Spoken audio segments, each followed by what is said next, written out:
We relish every moment of revealing something big. It was just like introducing Maya Lopez's character, deepening Kate Bishop's character, and Yelena coming in. We were just like, oh, thanks for putting that in our episode. So we were really excited about it. And you hit on something there. It's all about what the fans want, and Marvel are really great at knowing what notes to hit, and we come in and we just reap the rewards. So we knew how important it was to keep her reveal back for as long as possible. And I think it was Hitchcock that said, make them laugh, make them cry, but make them wait. And we made the guys wait right until the very end, and we think it paid off. We love that this is Clint Barton in a world of very powerful women. That's just the way it turns out, and possibly something just to kind of like hint at what Marvel Universe is doing in the future. Whereas with the Avengers, it was very light on women. You've got now so many female heroes entering the Marvel Cinematic Universe.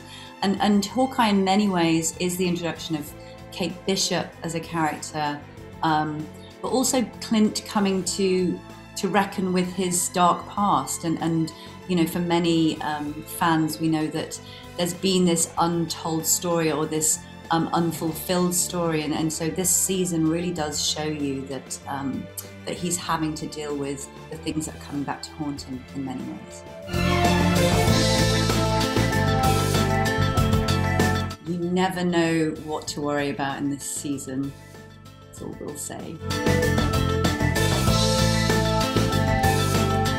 I think part of Clint's journey to get back home, if he gets back home for Christmas, is putting his past as much as possible to rest.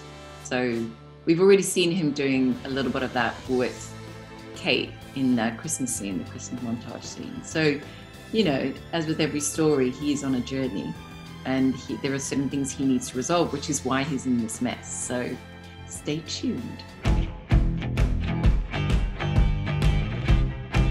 Let's be honest, there's no particular need for Kazi to have any particular beef with Clint. The reason that their worlds have collided in such a random happenstance way is because of this Ronin figure, who clearly is an important figure in both of their lives for different, slightly different reasons,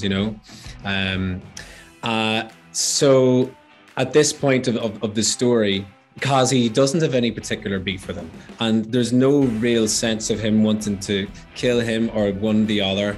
It's just two men chatting in the car. Kazi is someone that's probably had to fend for himself and figure life out in order to protect himself, and the fact that Clint is not a super human being, has just sussed it out himself and is highly skilled and works hard, and has values. I think there is certainly a mutual respect, but from slightly different sides of the coin.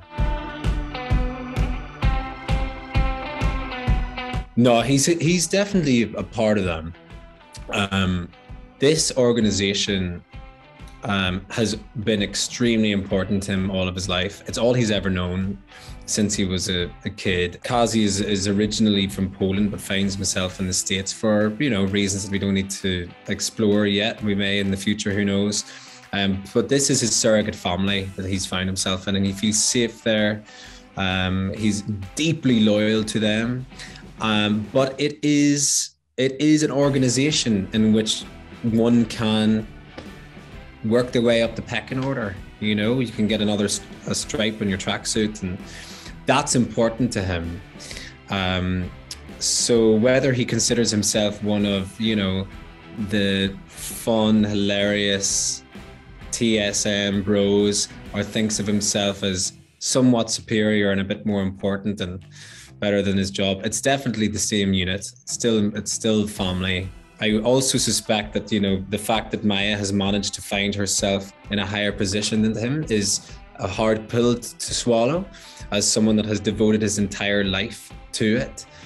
I'm not sure if Maya has always been part of the organization or if it's only that she's now using its mom power after the death of her father. I genuinely don't know the answer to the question, but I really suspect that Kazi imagined himself in a higher position to her, and that's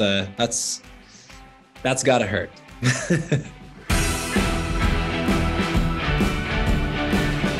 I read the comic books in which this show is based as well with much interest, and I found the Kazi portrayal in the comics, its origins, really, really fascinating to read, and I was able to draw a lot from him.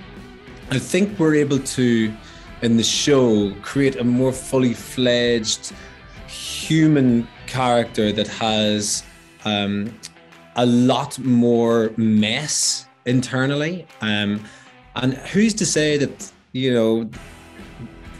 if we get closer to what the comics were further down the line? I don't know.